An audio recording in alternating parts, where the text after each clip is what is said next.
Welcome to another episode of Behind Closed Doors. On the last one, we left with Matt and Sarah.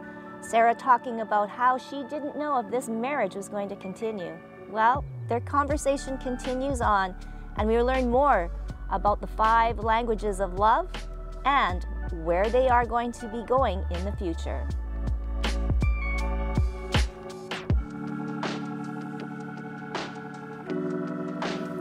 Hey guys, come on in. Hey, hello. Good to see you. I know. Yes. How have you been? Well, it's been summer, hey, so. I know. It's like a whirlwind. It's August 1st tomorrow. I know. I know. What the heck? Okay, so I have done lemon water for you. Oh, yes, please. Oh, sorry, with some orange. Okay. Lemon and orange? Lemon and orange. Yes. Yeah, so you've been good? Enjoying the sunshine? Enjoying it all, this weather. Yeah? And, yeah, there you go. And yeah, and now, how was grad? Oh my gosh. It was so perfect. She looked absolutely stunning and got good photos. Proud parents. Yeah, it was really good. Yes. I'm so glad that she was able to have her grad, right? Like the past few years, some of them didn't get that. Yeah, so this is probably like, the first full-fledged, nothing. Yeah. Was it a little bit overwhelming for you guys, or? No, like I was emotional, but like proud of her. Yeah. Like it was just cool to be able to sit and experience that with your first kid. I don't know. Well, okay, so like your whole story was pretty amazing, and we knew we couldn't leave it just there. I know. Okay. I know. So I think now, and I know that we've had this conversation, talking about what you guys had to go through to get to where you are now, and then how are you maintaining it, right? Because, I mean, addictions, trauma, it stays with you for forever. So I want to ask you the 5 different kinds of love. Is it 5 or 7? 5. I think it's 5. Okay. Yes. So this is amazing. Okay. Yes, the 5 love languages. So that is something that was coined by Gary Chapman. Yeah. And we learned about it. We might have even learned about it prior to the whole marriage explosion. But I think it's just very, very cool. How I easily describe it is like, so we all have, and I'm sure there's more than 5, but this is what Gary Chapman he's written books on called the 5 love languages. We all have like a top love language that we primarily understand and unknowingly speak. Just as if you have English as your first language or Spanish or French, we have a top love language which we speak to others and expect them to speak back to us. So let me explain. So the 5 are quality time. So quality time is if I ask you, hey Tracy, let's go hang out one-on-one. That to me would be, maybe that's my top love language, speaking love, okay? There's gifts, so bringing someone a gift or, random little, right? There's words of affirmation, which would be, oh my gosh, you're doing amazing, good for you, like all those encouraging words. There's physical touch, so hugs and whatever, just shoulders and whatever. And then there's acts of service. So that's like, what can I do for you today to help take a load off or help you with that or whatever. So what happens is we will all have, like there's this personality test you can do online called the 5 love languages personality test or whatever. You can do it and see that you generally will have number 1 and number 2. And generally if you start to think of it, okay, well, when my partner does that, do I feel loved? When my friends do this, do I feel loved? You can kind of start to figure that out, I'm sure, like we all can, hey, like, but it's cool to do the test anyways. So finding out why is it so powerful, I think, is like, if you're unaware of that, so for instance, for Matt and I, my top is quality time. His is physical touch. Oh. My physical touch for me would be down low, and gifts would be down low for me. Yours low would be gifts, so thankfully we're both on gifts one. That would probably be, I don't know what else would be for you. My quality, physical touch and words of affirmation would be both equally high for me. Yeah. So now what happens is if I go out into the world and I'm thinking everybody thinks like you. Thinks like me. So I'm like, hey, let's hang out. Hey, let's hang out. Hey, let's hang out. And, you know, maybe my friend is gifts, or maybe my friend is words, and I'm horrible at words. And what happens is there's this like, one person thinks she's never speaking love to me, when all along I've been thinking I've been speaking the highest love, right? And so it's just really cool to start to see that. It's like, even as kids, you know, my parents spoke love to me in all, I would say, all 4 but quality time. And so I came out of childhood thinking I wasn't really loved. It was like my mom spoke Spanish to me my whole life, saying in Spanish, let's pretend, she said to me every day in Spanish, I love you, Sarah, I love you, Sarah, I love you, Sarah, and all I know is English. Well, if someone would say, you know, 20 years down the line, hey, did your mom ever say you loved you? In my thing, well, no, she never did. Yet she spoke it every single day. It's just that we were speaking 2 languages, right? Wow. So really learning about that is very, very powerful with your partner, and realizing, wait, that's not speaking top love to him. I actually need to go out of my way to speak what they need from me. And your kids, learning your kids' love languages. Yes. Like, it's powerful. So everybody is different though, right? No matter what you're, you know, even if you're coming from the same family unit. Yeah.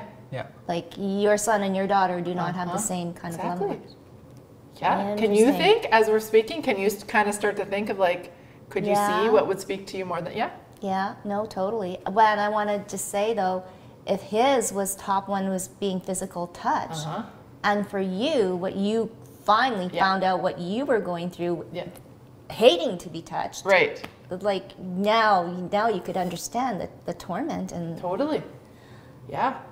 And you think of how many of, you know. Yeah, but how many people out there are doing that? Right. Exactly.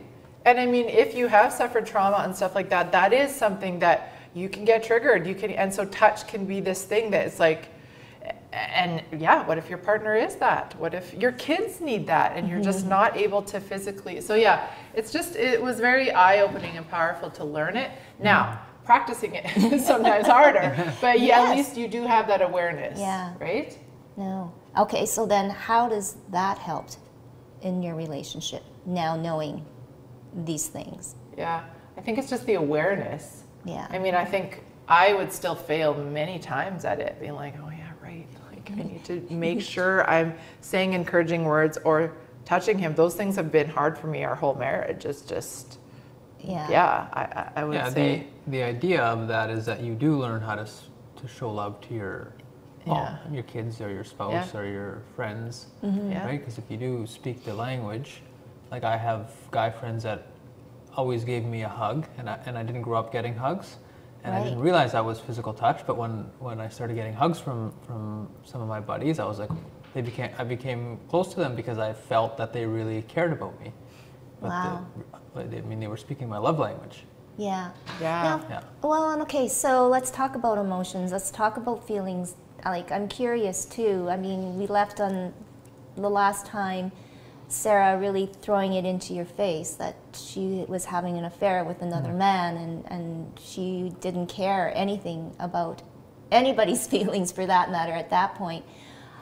How did you manage to stay the straight and narrow, and like, you know, with yourself dealing with your addictions and everything like that? How did you just stay like on course and not fall off the wagon and everything like that when that's a great everything question. was imploding? Yeah, I mean, I don't know exactly. Yeah, there's not really one answer. I definitely had a strong faith, and I relied on that faith in God and just other men that I had like close accountability partners, I guess, mentors.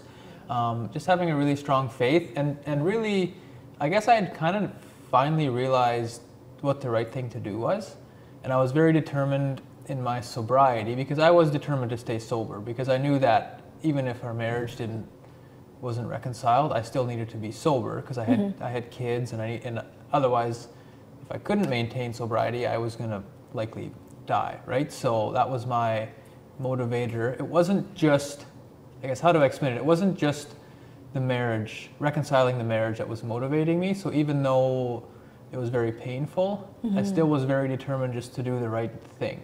And I knew that love and honor and those kinds of things were the right thing to do. for me, I guess, to live in integrity. So I know that makes sense. No, and it totally does. And then you had mentioned, you had mentioned having mentors, but guy friends that you could talk to. So how important is it to have guy friends? Because we know girls, it is so important, but guys, to talk man on man to man kind of thing. 100% critical. Like for me, I wouldn't be able to do life without it. Even today, like I still meet weekly with men. I still am very, very, it's a very high priority for me to be completely transparent with somebody, with a group of people, men, every week. That's critical. In my view, anyways. I think every man should be able to experience that. And it's hard, right? It is very hard. Breaking down and showing your vulnerability, right? Oh yeah. Because it's still the same thing. Men are supposed to be brave and strong and never cry and all of that. And so I think too, having kids makes a huge difference. Like if it was just the two of you, would you be together? That's a hard one. I know. I've thought of that too, because I know when I finally made the decision, like that's it.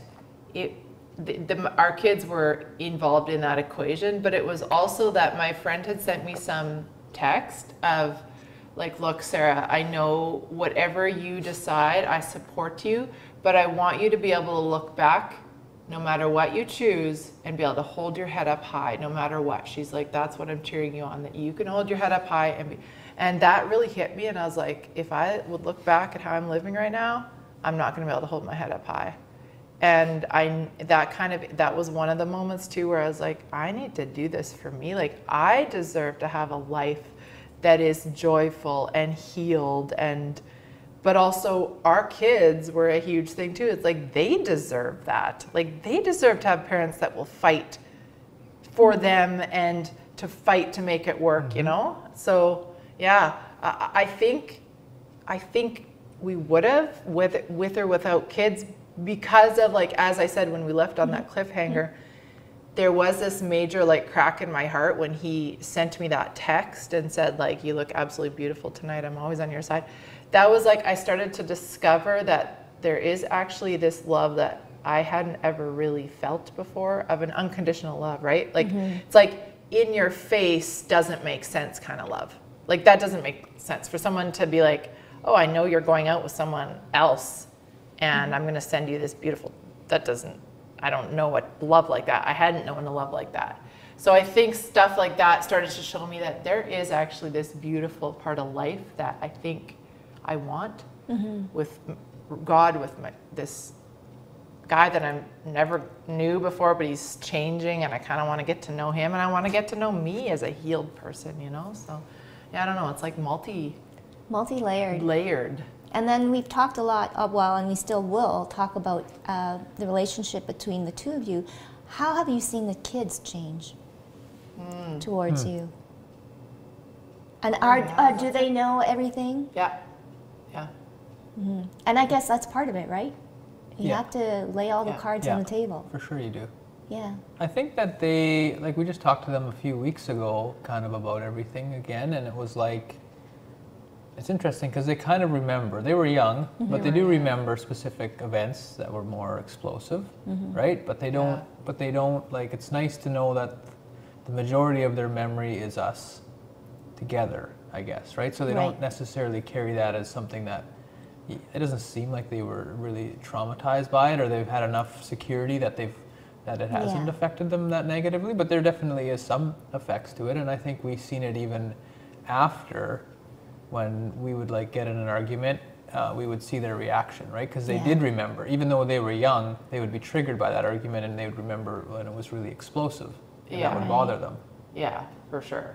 That security wasn't there for 7 years, right? So these poor kids are, I mean, I'm sure it's taken them, even though they say they don't remember, I believe in inner child healing and stuff, and I'm sure they'll walk through that as they age and come to those places within themselves of like that, you know, so. And so, heaven forbid, or whatever, one of them goes through the same thing. What advice, or will, obviously you'll be there for them, But what would you say? I think it's that communication. They now see that you can make it through a lot of hell and come out on the other side. And so I hope that that has shown them that no matter what, if you fight for it and you want it, you can be healed. There's hope, you know. And I would think that that open communication of us being just like, hey, we're messy. Like, we've been messy our whole lives. You don't have to be perfect, because we sure as heck aren't perfect, right? So I think that has hopefully, I'm not them, but I hope that that's given them that permission to be like, it's okay when I'm messy to go and ask for help and to open up and to not keep it in like we did for so many years. So yeah, right? And I think, yeah, for sure. And even if they do have to go through something hard like that, I would definitely encourage them. It's never too late to start doing the right thing, right? Like, even if you get caught in something where you were messing up, don't give up. Yeah. Be persistent and try to do the right thing. And even then, I've learned that sometimes doing the right thing doesn't feel good, right? It's like, it's not that fun, but when you know what the right thing to do is, just do it. Yeah, no. And then now, the two of you, like, new life. Yeah, really. And I think that, like, the intimacy thing, I know we had talked about that before too. Like, it's not like, you know, when we decided that's it, we were going to fight for our healing and finally to be back together. It wasn't like, oh wow, we had this magical, the intimacy piece of our marriage has been a long haul. I mean, long. And so getting to that place, like, we were all three of us talking that one time. We're like, when's the last time you've like sat down and had an honest conversation with your friends about, like, so how's your sex life? Like, how's that actually going? It's like, that's such a taboo thing to talk about. Like, how are you actually doing intimately in your relationship? Yet that is the deepest level for all relationships. And it's like, why do we feel like that's all behind the door? And we laugh about it. Yes. We laugh about it because it's not going well.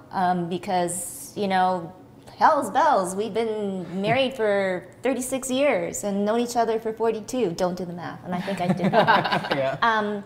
And yeah, sometimes you just forget. But if that question is fired back at me, I'm going, yeah, like, I'm really going to tell you, Sarah? No, right? Or, yes, let me tell you. Yeah, I know. Right. Yes, no, but and you're right, it's crazy. So is it something, though, that you need to have that conversation with your partner? Or is it a conversation amongst friends? I think it's, if you have, I think, it would be, and even for us, we would have benefited to have, I don't even think that was a part of our relationship, because he knows that he was very respectful of just like, I know that's your own things, you got to work through. And so, like, he didn't want to push anything. And I was just like this. And so we just never really talked about it with many people. I would maybe one-on-one with a girlfriend say, like, I'm really struggling. I get super triggered. I'm not sure how to ever, it's not like I don't want to, but I just don't, I can't connect my mind, my emotions, and my body together. And so it was, it's been a struggle. I mean, up until last year, we did a 30, was it last year? Yeah, last year.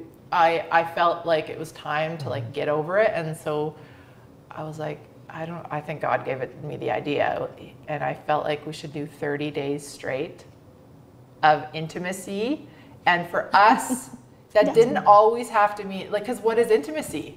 Exactly. If we open up, what is intimacy? Okay, I would like to argue that if you have had 10 years of no sex, you might be missing a bit of intimacy in your marriage. But I also understand that sex is not, that is not just intimacy. There's so many layers of intimacy, right? We can have sex and not be intimate.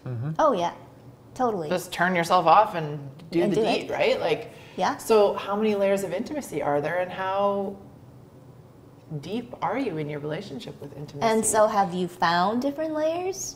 Or have you have you found intimacy in different things? Newer things that, or discovered things that you could do together to have that closeness, I guess. Closeness is another word, or whatever, right? Or connection. Connection. Intimacy, that's kind of all the, And does that come with physical touch? Like, I think, so when we did this 30-day thing, so what we did is when we went through, we had this challenge. One of the ones actually was, we're getting right into details. When you suffer betrayal or trust issues and stuff, our therapist, who is a sex therapist, he had said, or like sex and addictions therapist, he had said, here's the things you need to do to retrain the brain, because how behind closed doors can we go here? Well, we're behind the doors now. Okay. So, well, I mean, talk about sex. Yeah. Okay, so talking about masturbation. So what he said was, here's an instance. He said how powerful like masturbation and pornography can be and how detrimental it is. He said if you look at, like, let's say you decided you were going to look at this glass and masturbate and you bring yourself to orgasm. If you did that over and over and over and over and over and over and over again, eventually this glass will be what will turn you on.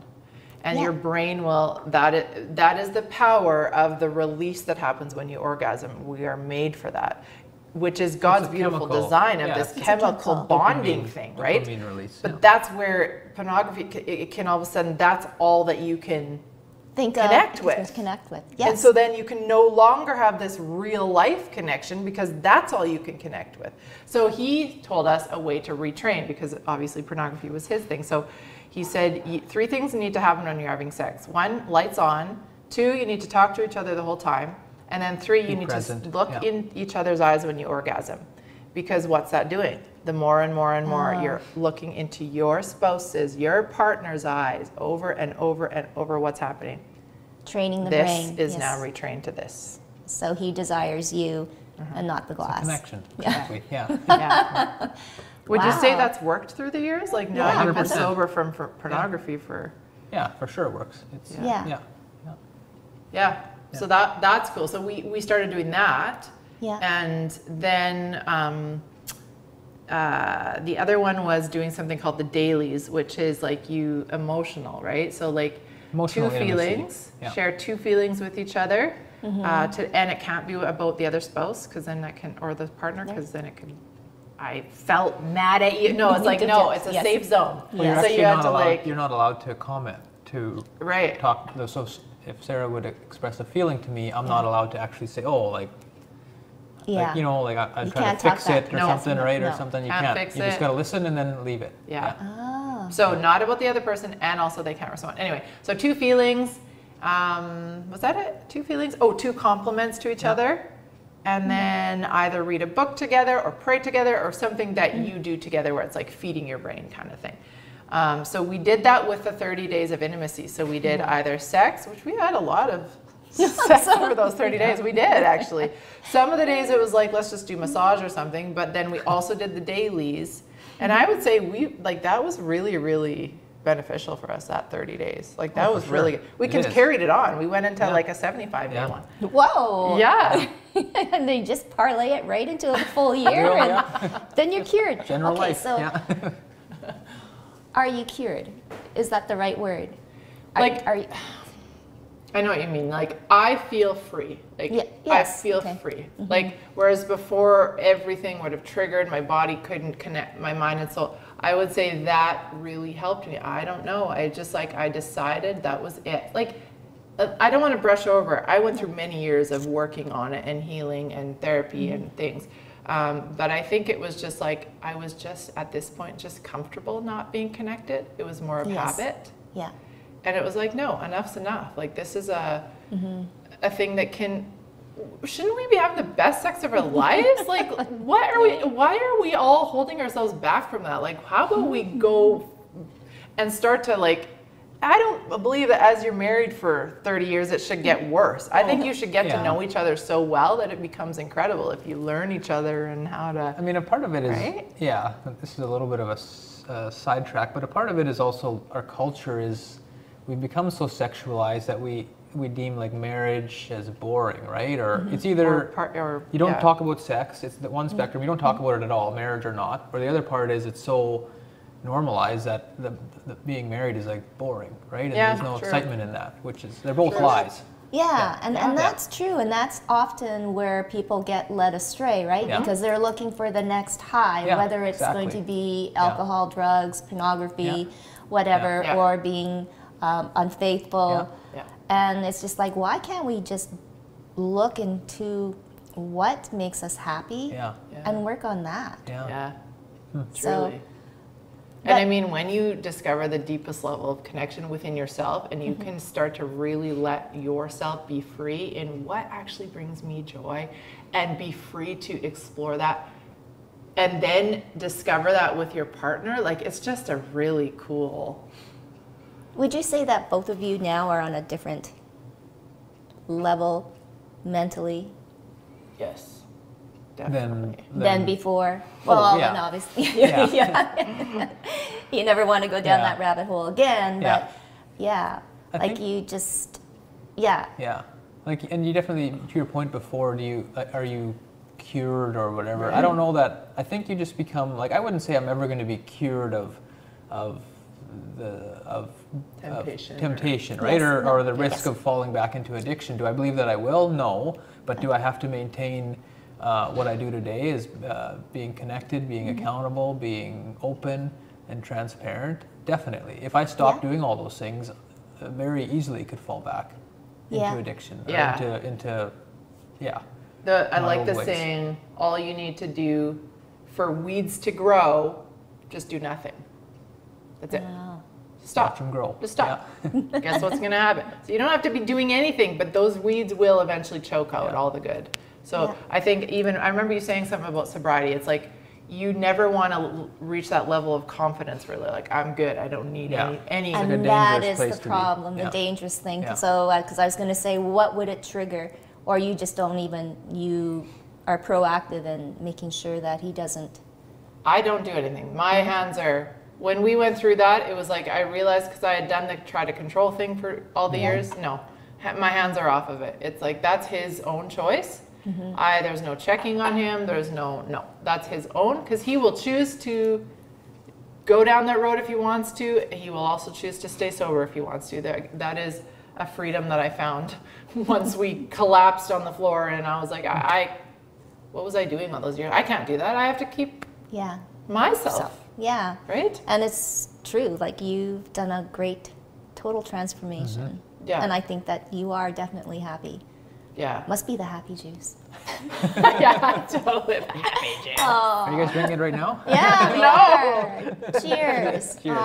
Oh, man. So much more, but you know what? I think just both of you opening up has been really, really interesting is the wrong word. I think it's, I think really just being aware, more aware of what people go through, and not making assumptions, not making, and we all do that. We all do that. We all have bias, and that's so hard. And you know that now too. Yeah. With what you do and speaking out, and I think that's so important. Yes. So, thank you, Matt.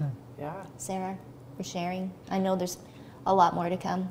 This table is always open. Always open. I love it. Great. Yeah. Not 24/7. Yeah. No?